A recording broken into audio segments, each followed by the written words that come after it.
Então, prossigamos, amados.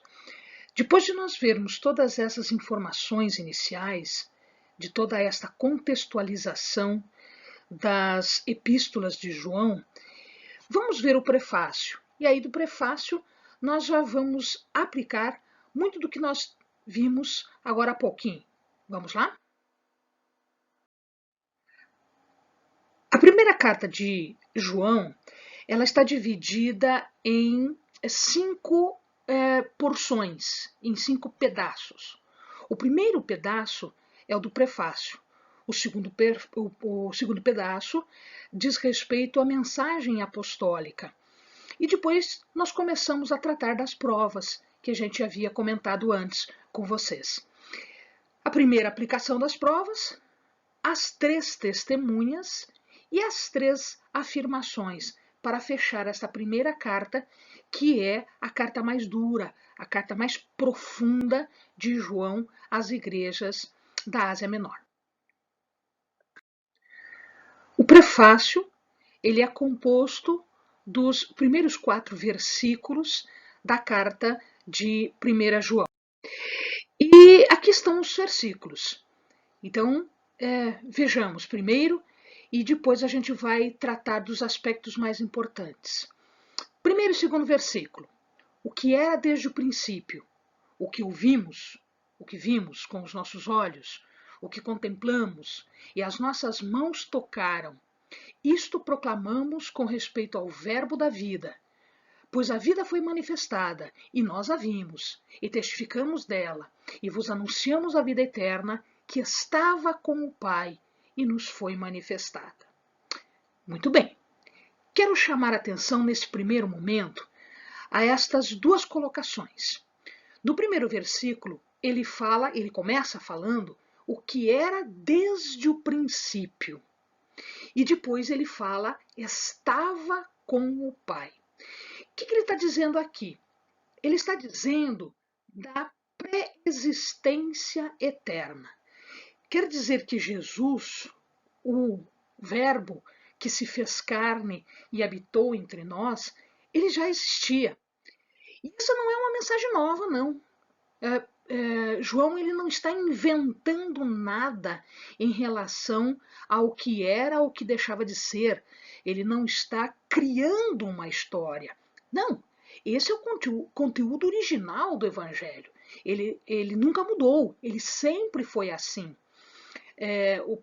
Quando João fala no Evangelho, ele cita o Verbo que se fez carne, o Verbo que habitou. Então, agora, não existe novidade na lição. Todos sabem, todos já sabiam que Jesus era com o Pai. Jesus, ele antes de se manifestar historicamente, ele já existia. Só que a existência de Jesus não era uma existência histórica, não era uma existência terrena, era uma existência em comunhão com o Pai. Então, Jesus aqui é colocado como o Filho. Exatamente porque os hereges discutiam isso, ele reafirma mais uma vez: não, Jesus era com o Pai, ele estava com o Pai, ele estava em comunhão. Nada do que se fez sem o Verbo, sem Jesus. Então, tudo aquilo que foi criado, tudo aquilo que foi feito, ele existiu exatamente com a comunhão de Jesus. Então, antes dele vir para a Terra, ele já existia.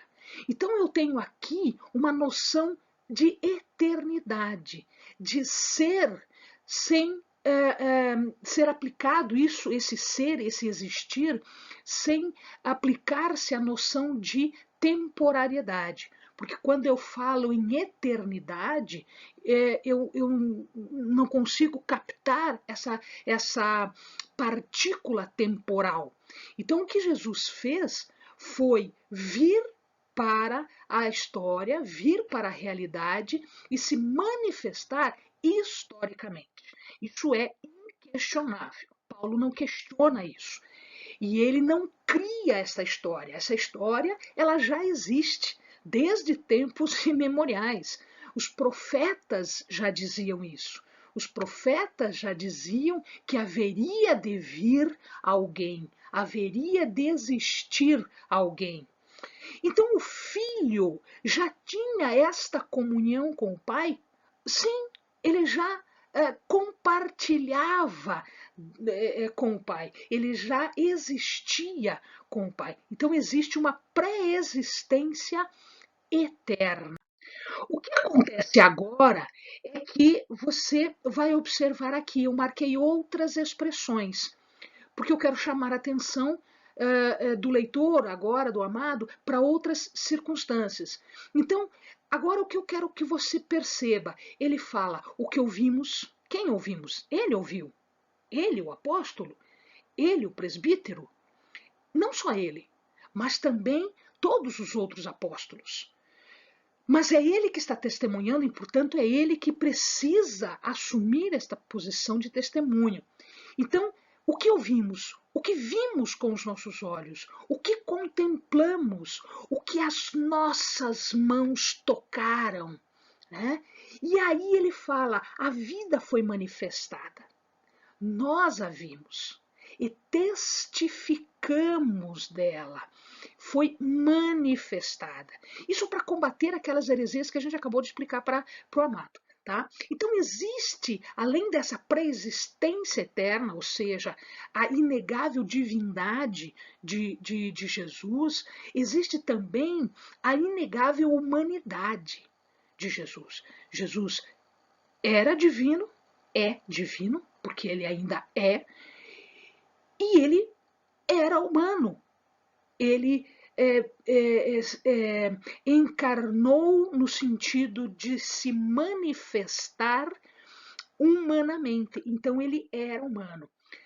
Esse Jesus atemporal, por que eu chamo de atemporal? Atemporal porque, se eu estou falando de eternidade, a eternidade não é medida pelo tempo. A eternidade é uma coisa que não cabe na nossa cabeça. Nós não podemos entender com a nossa mente, que é finita, que é pequena, nós não conseguimos entender a eternidade. A eternidade foi eternidade, ela sempre foi eternidade e ela sempre será eternidade. Nós estamos num pedaço do tempo. Por isso que eu digo que a eternidade é atemporal. Nós estamos no tempo. O tempo está marcado para nós. Nós contamos o tempo, nós marcamos os dias. E assim foi com Jesus. Então, o que aconteceu com Jesus? Jesus que era divino, Jesus que estava com o Pai, que compartilhava com o Pai, que existia em divindade, agora ele deixa esta eternidade, esta atemporariedade, e ele ingressa no tempo. Ele faz parte de um momento específico. Jesus contou dias, Jesus contou horas, Jesus contou anos. Jesus teve uma existência terrena que foi contada pelo tempo. Então, esse Jesus atemporal, que era eterno, ele ingressa no tempo. E esta ingressão, esta realização no tempo, é que o torna humano histórico, ou seja, ele existiu. Ele tanto existiu que o apóstolo agora ele usa da sua autoridade apostólica, da sua autoridade de experiência, de ter convivido com ele, e ele fala de audição, visão e tato. Amados, olha que coisa interessante aqui. Quando ele fala assim, ele começa com ouvimos. Ele poderia ter começado com tocar? Até poderia. Mas ele começa com ouvir. E ele vai crescendo. Uma coisa é ouvir, outra coisa é ver, outra coisa é tocar. O que ele está falando? Ele está falando de realidade, ele está falando de uma coisa que existe e que pode ser provada. A audição, ela pode ser impessoal? Pode. Eu posso ouvir uma pessoa e não ter, inclusive não ter comunhão com ela. Eu ouço essa pessoa. Eu posso até não conhecer pessoalmente. Eu posso ouvir esta pessoa, eu poderia estar em muitas das manifestações de Jesus, em muitas das vezes em que ele falava as suas parábolas, as suas exortações, eu poderia estar ali, ouvindo. Mas eu ouço, é direto, eu ouço. E isso pode ser impessoal, né? Agora, quando eu vejo, eu estou mais próximo. No sistema legal, no sistema jurídico, se eu tenho duas testemunhas, uma testemunha que ouviu e uma testemunha que viu, eu dou preferência à testemunha que viu. Isso qualifica a testemunha. É uma testemunha melhor, porque ela viu, ela presenciou. Nesse sentido, quando ele fala ouvi, é uma coisa. Mas quando ele fala vimos, opa, já é outra coisa, já é qualificada. Então, no sistema jurídico, ele já está qualificado como testemunha. O testemunho dele já vale, já tem valor. Mas ele vai além. Olha que coisa interessante. Amados, presta atenção nisso. Uma coisa é você ouvir, outra coisa é você ver. Mas coisa diferente é você tocar, é você alcançar. Os profetas falaram muito, falaram coisas vindas de Deus. Os profetas viram obras de Deus, manifestações, milagres de Deus. Mas ninguém até agora tinha tocado. Tocar significa dizer que agora eu posso alcançar. Ele está à distância de um toque meu. Eu posso alcançar. Ele está possível para mim. Eu alcanço Jesus. E se Jesus é um com o Pai, eu alcanço o Pai. Você percebe a profundidade disso? Você percebe a grandeza disso, meu amado? Os grandes profetas não tiveram essa oportunidade, mas os apóstolos sim. E muitas pessoas, muitos discípulos de Jesus também tocaram nas suas vestes, tocaram nos seus pés, tocaram nas suas mãos. Muitos tocaram a divindade, o Deus conosco. Deus se manifesta através do seu Filho. Ele é real, ele é palpável. Eu consigo acessar, eu consigo tocar. Ele fala também em contemplar. E eu fui atrás dessa palavra. Contemplar, mas contemplar aqui, João não deu muita importância a isso, mas eu acho que é importante. Veja comigo. Quando ele diz, ouvimos, vimos com os nossos olhos e contemplamos, e depois tocamos. O contemplar, amados, ele tem um sentido, a palavra contemplar, ele tem um sentido de admirar, de observar atentamente. Os apóstolos, eles tinham uma grande missão. Eles foram direcionados a realizar a missão. Eles foram comissionados. Se eu quero fazer alguma coisa, eu tenho que aprender a fazer essa coisa. E se eu sou mandada a fazer esta coisa, sozinha ou em dupla, se eu sou mandada a fazer, ide, fazei, eu preciso pelo menos olhar como é que faz. Eu preciso aprender como é que faz. João está colocando uma lição aqui para nós. Eu estou abrindo esta possibilidade aqui para nós entendermos algo de importante. Não é só ouvir, não é só ver, não é só tocar, mas é contemplar. Contemplar porque eu estou admirando, porque eu estou observando atentamente como é que Jesus fazia, como é que ele agia, qual era o comportamento dele frente às pessoas, como é que ele agia em relação ao pecador, como é que ele reagia em relação ao humilde, como é que ele reagia em relação aos poderosos, aos fariseus, como é que ele reagia nessas circunstâncias. E eu analiso. O contemplar é também analisar, é entender como a coisa acontece.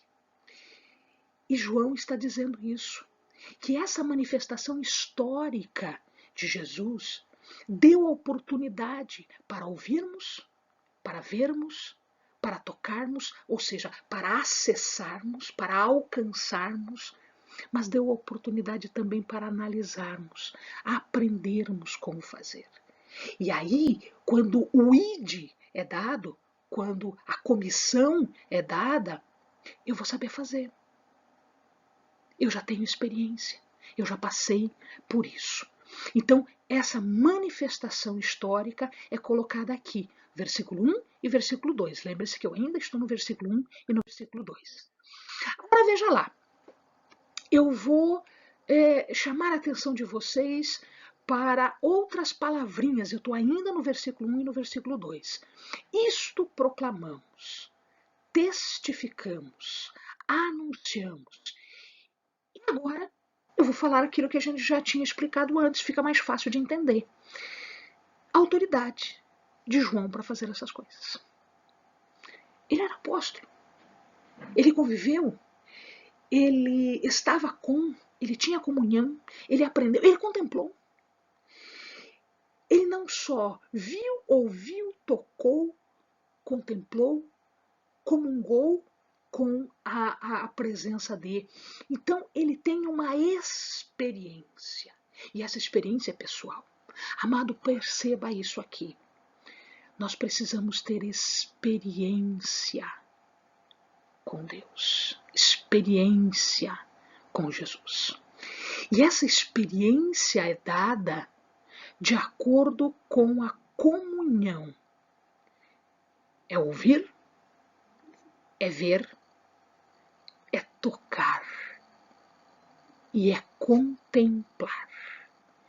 Qual é a experiência que João tinha para sacudir aqueles hereges, para chegar nas pessoas e dizer assim: filhinhos, amados, presta atenção.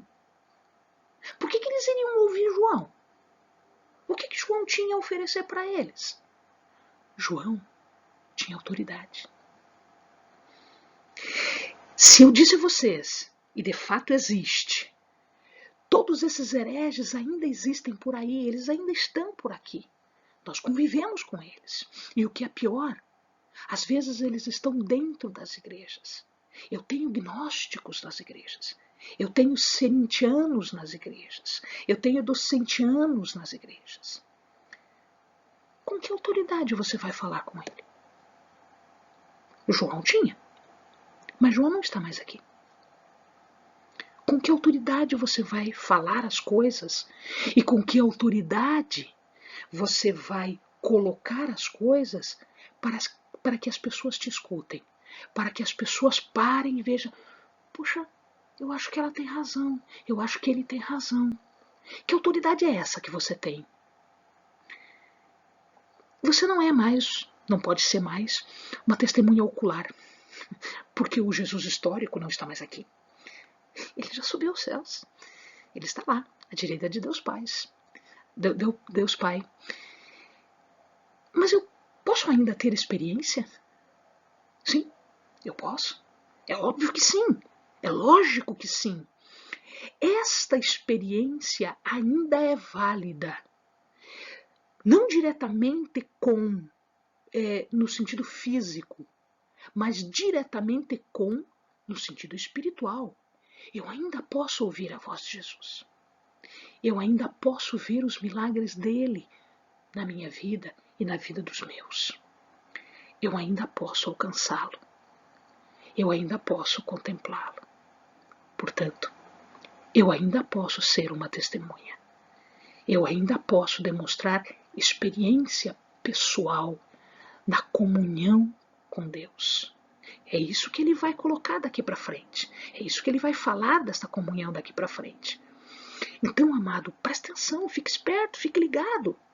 Fique ligado porque de repente Deus te coloca numa situação em que você vai ter que expor isso, você vai ter que exortar, você vai ter que colocar as coisas como elas devem ser. E aí, alguém vai olhar para você, vai te botar o dedo em riste e vai dizer: com que autoridade você está falando isso? Qual é a tua autoridade? E aí, meu querido, você só vai ter a tua vida, o teu exemplo de vida, a tua experiência de vida para dizer: com essa autoridade, com a autoridade da minha experiência, da minha comunhão, com essa autoridade. Existe uma outra autoridade que a gente já falou sobre isso, que é a comissão. Essa comissão foi dada diretamente por Jesus, a gente já falou isso, Mateus 28:19, a gente já comentou: ide, fazei, vai. Será que esta comissão, vamos extrapolar agora para nós, né? Porque o estudo da Bíblia ela não tem muito sentido pelo o estudo por si só. Eu preciso aplicar isso, eu preciso colocar isso na minha vida. Será que essa comissão valeu só para os apóstolos naquela época? Será que o Senhor não diz ainda hoje: vá, faça? Quantos de vocês, amados, já ouviram do Senhor: eu estou colocando um povo na tua mão. Eu estou colocando um lugar na tua mão. Vá lá, pise naquele lugar. Fale o que eu tenho para eles. Quantas vezes? Essa é uma autoridade. É uma autoridade que Deus está te dando. Porque Deus ainda dá essa autoridade para nós. Essa autoridade de comissionamento. De ir e de fazer a obra. Ele ainda existe. Ela não está lá colocada apenas para os apóstolos. Aqui, João está dizendo que foi algo dado por Jesus especificamente para os apóstolos naquela situação. Mas não quer dizer que na palavra de Deus não exista o mesmo comissionamento, o mesmo empenho de ir e de fazer a obra. Né? E aí vem o versículo 3. O versículo 3, ele fala assim: o que vimos e ouvimos, isso vos anunciamos, para que também tenhais comunhão conosco. Né? E a nossa comunhão é com o Pai e com o seu Filho, Jesus Cristo. Muito bem. Você está vendo que eu coloquei algumas palavrinhas, uma palavrinha, na verdade, ali, em destaque. Comunhão. Você pensou que ele ia falar de salvação, né? Você pensou que ele ia falar de salvação.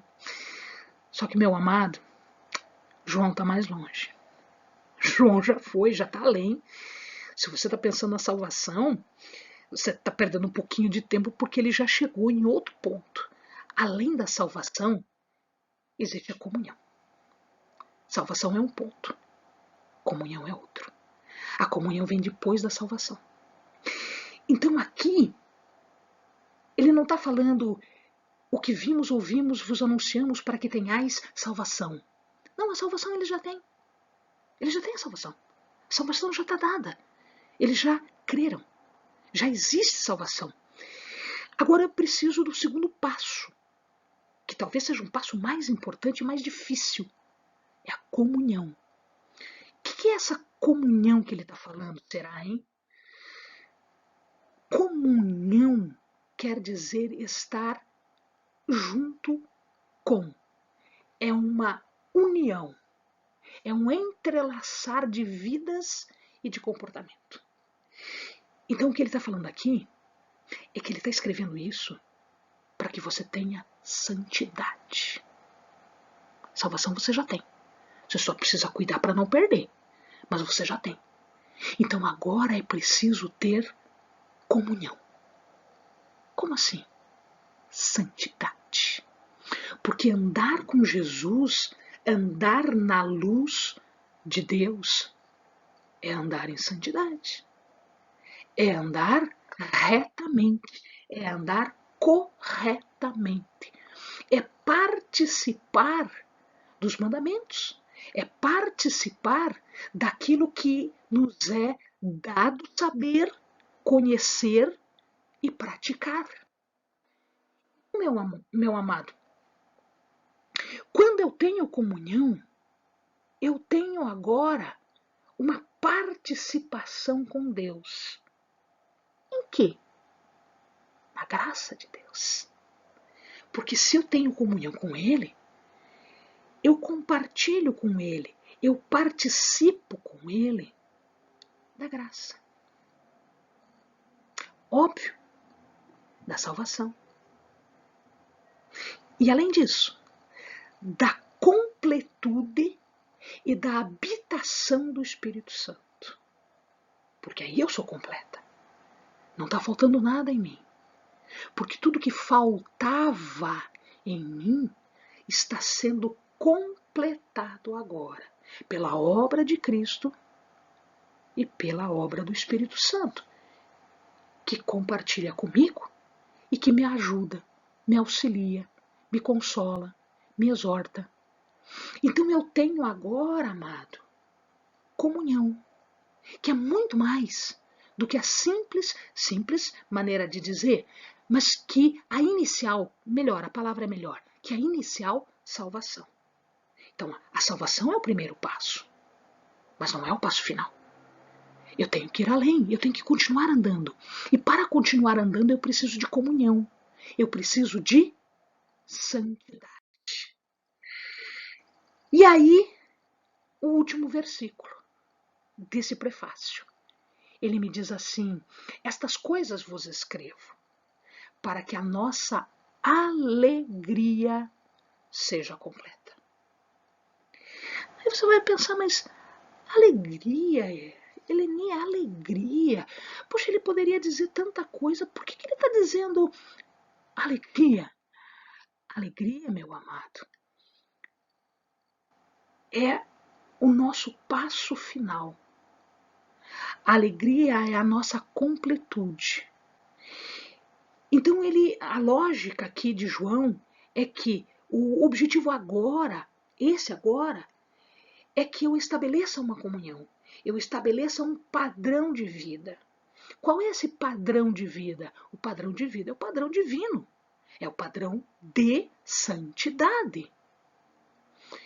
Ora, quando eu estabeleço esta comunhão, quando eu estabeleço essa santidade, esta forma de agir, eu tenho um objetivo ali na frente que está fácil de atingir, a consumação da alegria. Sabe por quê essa consumação de alegria? Porque eu vou chegar numa coisa chamada vida eterna. É a minha alegria final, é o meu objetivo final. Porque nós estamos temporariamente aqui. Nós sofremos esse mundo. Jesus disse que ele não iria nos tirar daqui, mas que ele iria nos auxiliar a passar por tudo isso. Então, amados, veja, nós estamos passando por tudo isso porque nós temos um objetivo final, nós temos para onde ir, nós temos um destino. Existem tantas pessoas no mundo que não sabem para onde vão e procuram a vida inteira por coisas porque elas são vazias, porque elas não conseguem se completar. Então elas procuram dinheiro, elas procuram fama, elas procuram status, elas procuram aparecer, elas procuram satisfação de carne. A nossa satisfação é outra. Nós sabemos para onde vamos. Nós vamos morar no céu. Nós vamos numa cidade celestial. Nós não vamos ficar aqui.